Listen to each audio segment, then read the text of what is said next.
Hey, we're back and we're talking about one of our favorite topics, which is the personality styles, DISC. We gave you guys a lot of history. We gave you a lot of what it is and what it isn't, how to use it, how you don't use it. Yesterday's show. Make sure you listen to that because as we meander into today's topic, we're going to get into the specific building blocks of how to use this content. If you did not listen to yesterday's show, you're going to be at a tremendous disadvantage. And furthermore, even if you've been exposed to this, which most of you probably have, if you're older than probably 35, you may have even taken a personality test, I really think you should go back and listen to yesterday's show. You can listen to it after this one, obviously. Before this one, it would make more sense because then you can fully grasp how to make the information of this personality stuff practical and tactical. And you can see how, frankly, again, we talk about the history of it. We talk about what it is, what it isn't. But most importantly, what we talk to you about is how you can use it to better put yourself in a position to help other people and make money. That's right. So let's start with the driver personality style, which is direct and introverted. So direct, they speak pointedly with not very many words. Introverted, they're not really the life of the crowd. They kind of keep to themselves. If you want a really fun test, you've all heard the voicemail message from a driver. Here's what it sounds like. Beep. They don't even leave a message, some of them. Or they'll say, you know the drill, click. Well, my voicemail, if you guys, I'll just do it anyway. If you want to join eXp Realty, Julie and I would love to be your sponsors, all right? So you guys know we're at the eXp. We have an eXp Realty group. We're sponsored by all of that. So if you're interested in joining eXp, just text me directly at 512-758-0206, 512-758-0206. Now, I did say text, and some of you won't text. You'll call, and the voicemail you're going to hear is, guess what? Please, I don't check this voicemail. This voicemail is just here to tell you to do what I originally asked you to do and send me a text. And here's the phone number again in case for some reason you don't know what it is. Which is fairly wordy for a driver, but you're asking them to do something specific. Which I just did. So if you're interested in joining eXp Realty, guys, do text us at 512-758-0206. So the driver is both direct and introverted. Often they are entrepreneurial, CEOs or managers or other positions of authority. Not always, but often that's where they will be spending their lives. Now we're going to do how you win and how you lose. This is specifically with a driver. So that assumes that you have assessed that you're probably dealing with a driver because you now have observed that they are direct and introverted. You win by showing up on time, by being direct, by being prepared and professional, by asking pointed questions to understand their needs. Make your questions succinct and understandable. By showing how you will deliver results, by being factual and accurate and not full of fluff. Send bullet-pointed short emails. I guarantee you they don't get read if you write a novel to a driver in your email. Especially if you're amiable and you're talking and use the word like feelings a lot. And you're trying to make it some little, some story. When you're trying to do business with somebody who you've identified using the notes from yesterday's show as a driver, if you get in some long-winded story about how your golden retriever, stubbed his toe, I promise you that email will not get read. And it's not even that the driver doesn't care. It's just that they're not somebody that's going to sit there and read a long textual email or even worse, trying to put that in a chat. And just for the record, guys, it's your problem that you're not being versatile. That's right. to relate to them. It's not their problem for not being versatile to want to read your long-winded email. You guys get the difference? If you want to be the best version of yourself, not just as a real estate professional, but as a human, right? Mm-hmm. You have to be the person that is going to be more versatile, and you're going to modify your approach, not expect the world. It's like this current zeitgeist that's, frankly, it's amongst a lot of millennials. And you guys just hear me out before you think I'm picking on millennials, because I'm not. But a lot of people have been raised to believe that the world spins around them. Yes. Their feelings, their thoughts. Oh, you just offended me. Oh, my passion is this. Oh, you can't say that. It's all around what your ego tells you that everyone has to comply to your ego. You can live that way, but you're going to find your world's going to get smaller and smaller until you're living under the staircase.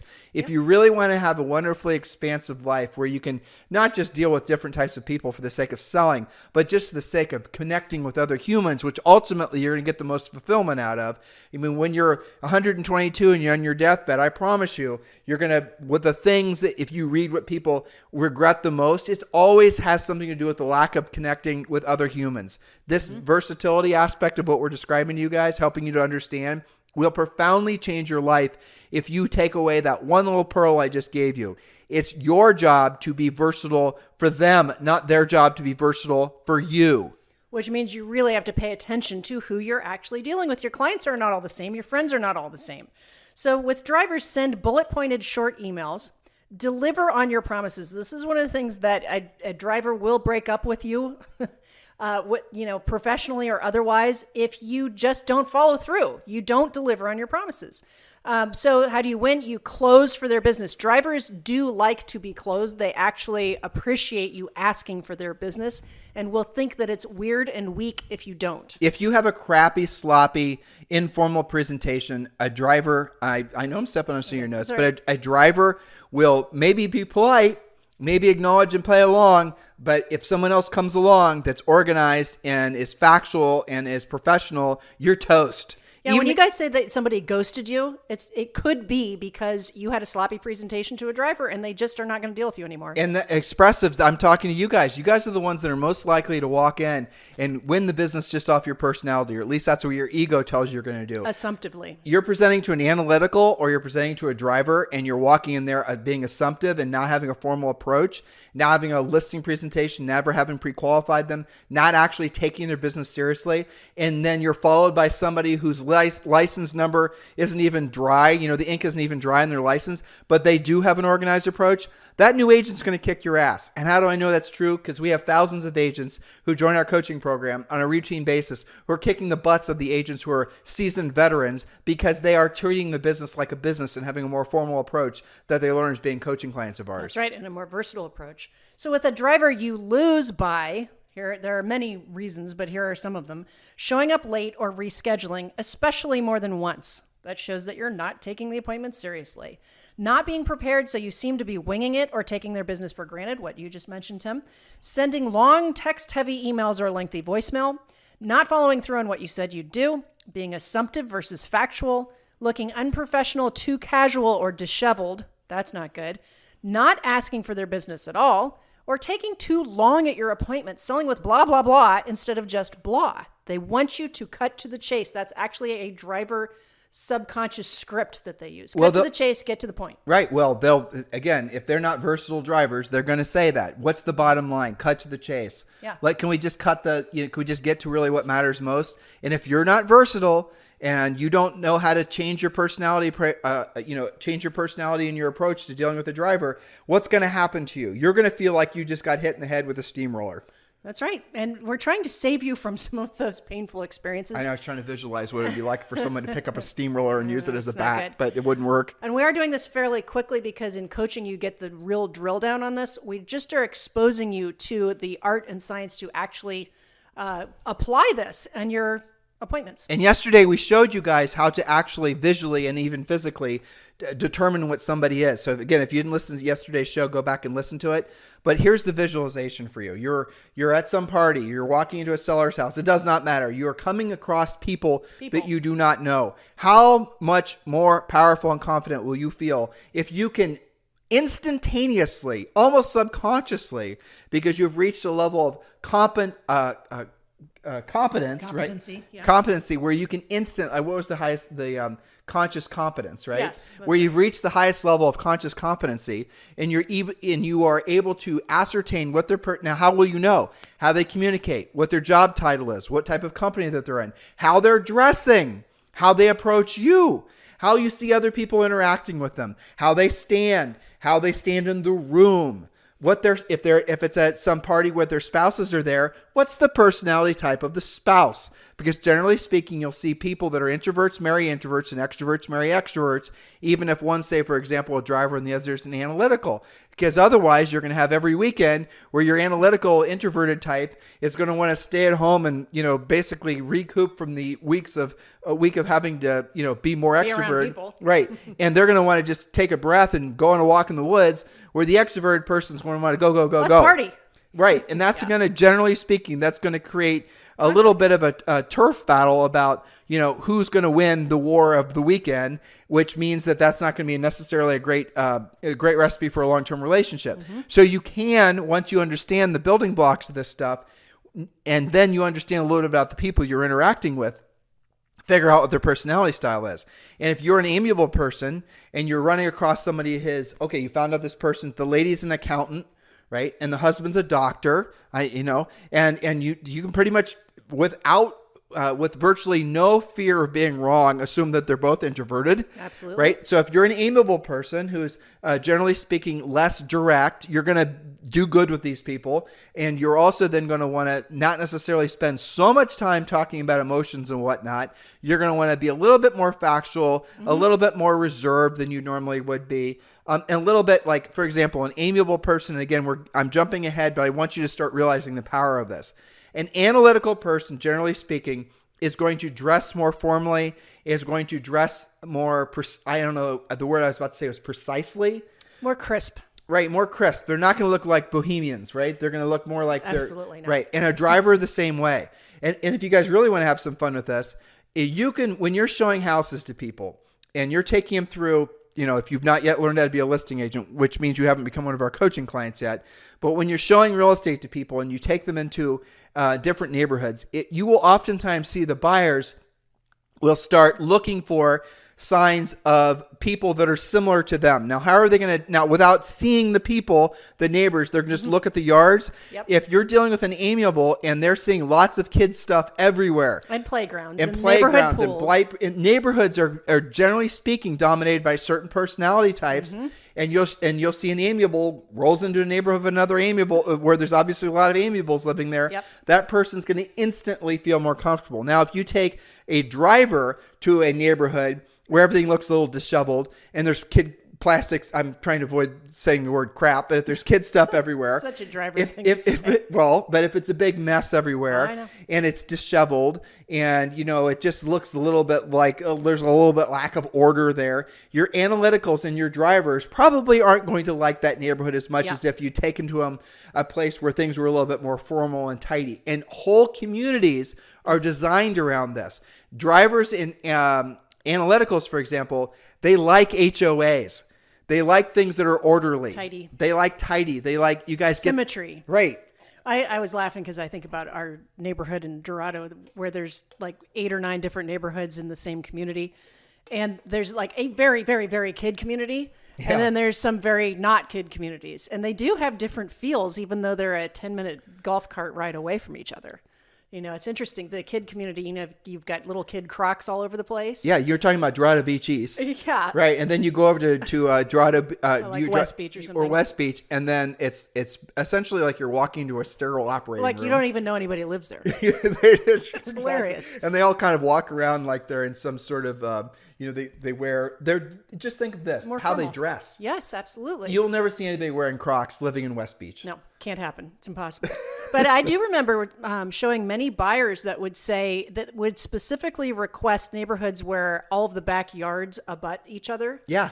So that they can just send their kids out to play with other kids without crossing the street. These things are important to people. And the thing is, this is why you have scripts. This is why you ask questions so that you can drill down and know who your client is. So you're pulling into the driveway of a house tomorrow, and you listened to the podcast series we started before this one on how to become a listing agent, right? You've signed up for our coaching program. You are actually knowing what to do, how to do it. You're pre-qualified.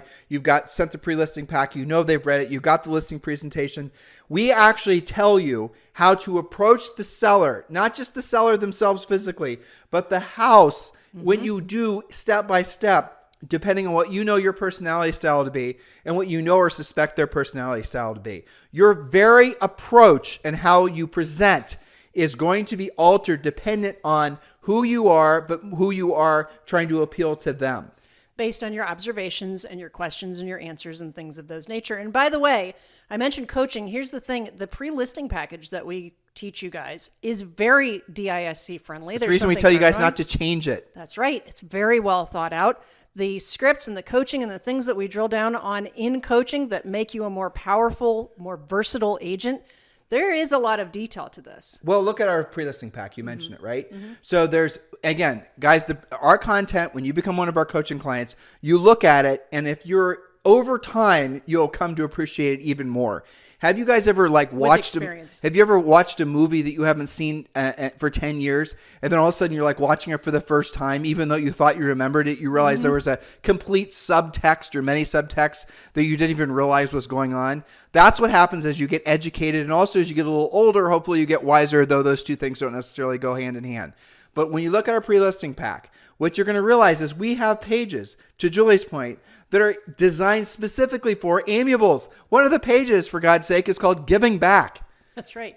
And the testimonials, because of all of your potential clients, and remember, about 60% of the world is amiable, they will call your recommended testimonials if you give the phone numbers and the email addresses, because they do want to do research and make sure that you're going to take care of them. And in the pre-listing pack, there's other things. The communications guarantee. There's the easy exit listing.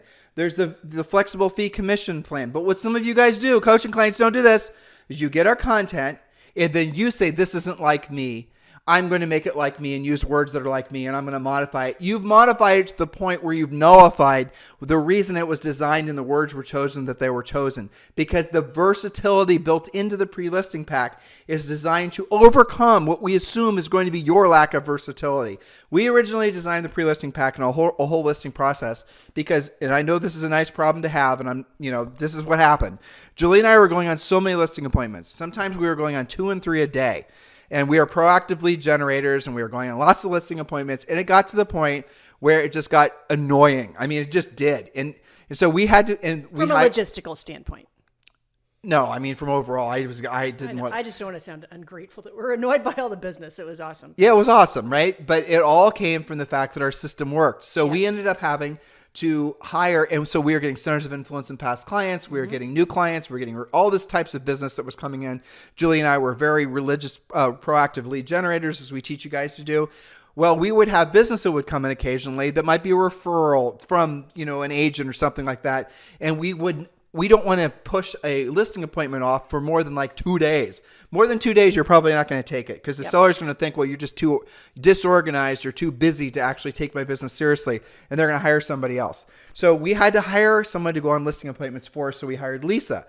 Lisa was a nice gal. She did not have a lot of sales experience. She had a great personality, and she was expressive, but what she was most of all is she was willing to learn how to be more versatile. So what Julie and I then had to do is we had to create the pre-listing pack, and we created many different generations of it so that when she went on listing appointments, it got to the point where her ratio of taking the listings was almost as good as ours. Because she had learned versatility and the ability to present to different types of people the way they wanted to be presented. She was essentially filling a role. It wasn't dependent on her personality. It was dependent on her using the system that we had created for her. And that same system, actually many, many different iterations and evolutions of that system, is what you guys have as a coaching client. If you want to stop wasting time trying to figure it out on your own, which is what the professional amongst you will want to do, go to timandjulieharris.com, click on coaching, and just join, guys. Just join Premier Coaching. That is the perfect entryway into our coaching program.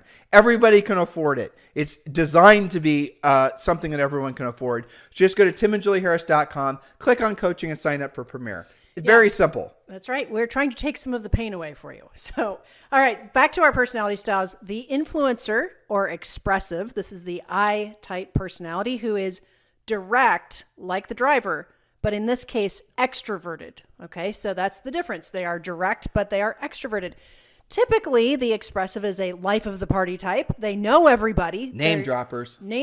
They're super social. They're very relationship oriented. They're party organizers. These are fantastic people to have in your center of influence list because they know everyone. Especially if you're an introvert. Especially if you're an introvert. These are you want to keep them happy, hang out with them.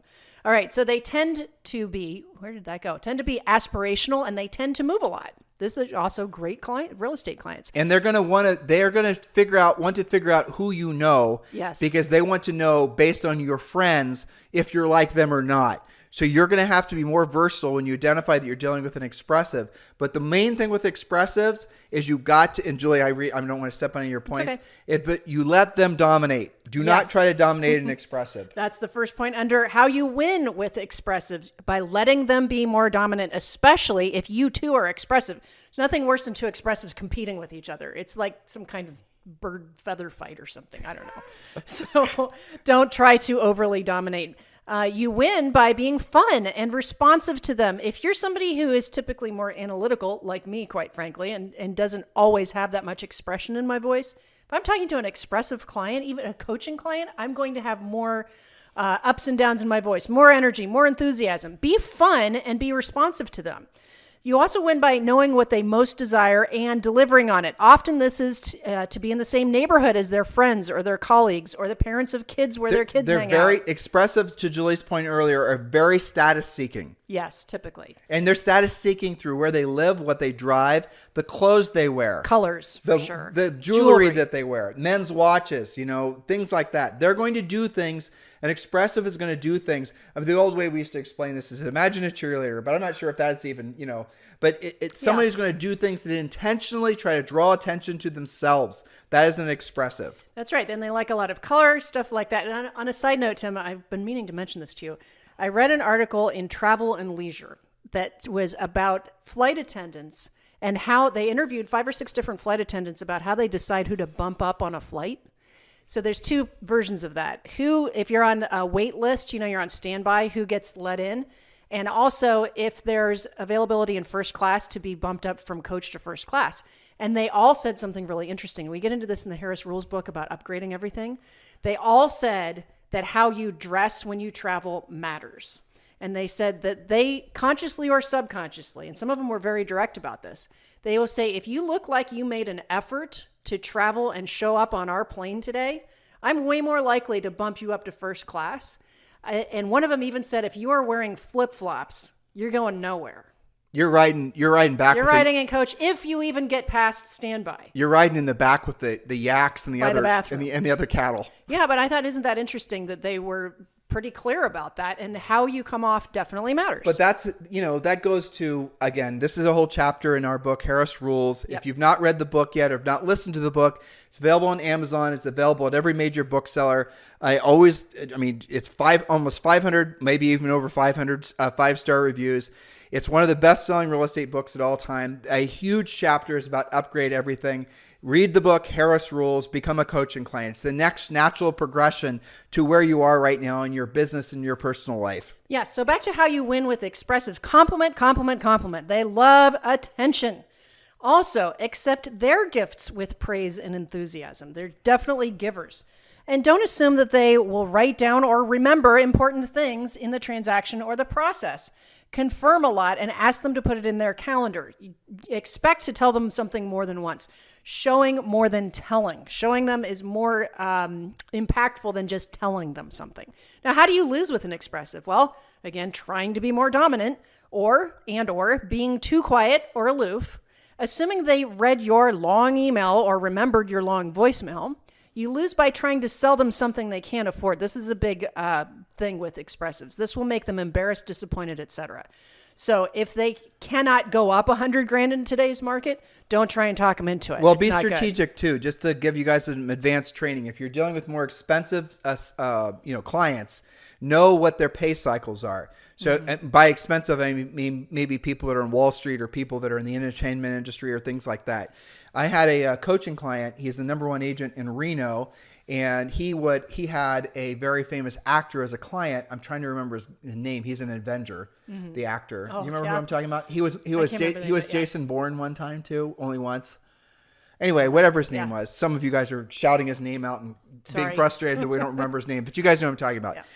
He was a kid actor. Long story short, he would go to Reno and buy real estate when he had a movie contract signed. Makes sense. And he was signing contracts and committing himself to years out, but he wouldn't buy when he wasn't making money, right? Everybody's like that. People will purchase when they're feeling optimistic about the future. So you have to be sensitive to what the pay cycles are. Know what the cycles of the industry are that of the person you're dealing with. Not everyone's getting a consistent paycheck every single month. Some people have big ups and downs in their incomes. You guys do.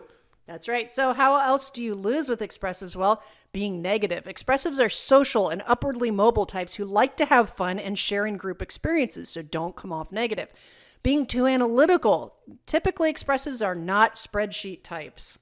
So next, we have the amiable personality, otherwise known as supportive, who is indirect and extroverted. Again, more than 60% of the population falls into this category, indirect and extroverted. Very family-oriented, involved in schools and community. They're the ones with the Band-Aid when you need it, right? So we have to go through amiable and analytical? Yes. So let's hold these off for another show. Okay, you got it. Okay, so we got to get this show done so we can get it. It's a lot to digest. It's a lot to digest, right? I mean, people are hearing all this. So let's give them a homework assignment. Yes. If they haven't listened to yesterday's show, go back and listen to yesterday's show. We do have a website. It's called agentdisc.com, agentdisc.com. So you can go there and take a free personality assessment. But the number one job that you have between now and the next podcast, where we're going to finish off this topic and then give you guys a quiz. Yes, there'll be a quiz tomorrow. So let's remember to give them a quiz. Yes. Because I'm not the type that will have written it down. You're supposed to cover Note to self. Note to I self, got it. Is that you should be giving us and this is me being direct, 5-star review on iTunes with a comment. And if you're listening to the video on YouTube, please subscribe to our channel and also give us a great comment. We certainly appreciate the position that you guys put us in as being in tune with our life purpose, which is being of service to all of you. All of your life purposes, the place where you're going to find the greatest levels of success and happiness is when you're of service to other people. And that's going to be your real estate clients primarily. Because remember, guys, this real estate business is the greatest blessing. You are in the right place at the right time. There's been no better time to be on planet Earth. There's no better career, no better industry, no better everything. You're in the right place at the right time. Embrace this opportunity that you have in front of you by understanding how to become more versatile. So go back and listen to today's show and yesterday's show. And we certainly appreciate, and guys, honestly, it's an honor to be at the very least, your podcast hosts, and at the very most, your real estate coaches. We certainly appreciate that opportunity. Many of you are ready to join our coaching program. Just go over to timandjulieharris.com, click on coaching, and then you can join. Most of you will want to start out by joining in Premier Coaching. Very affordable, very simple to join. It's the next natural step for all of you. Have a fantastic day. We'll talk to you on the show tomorrow.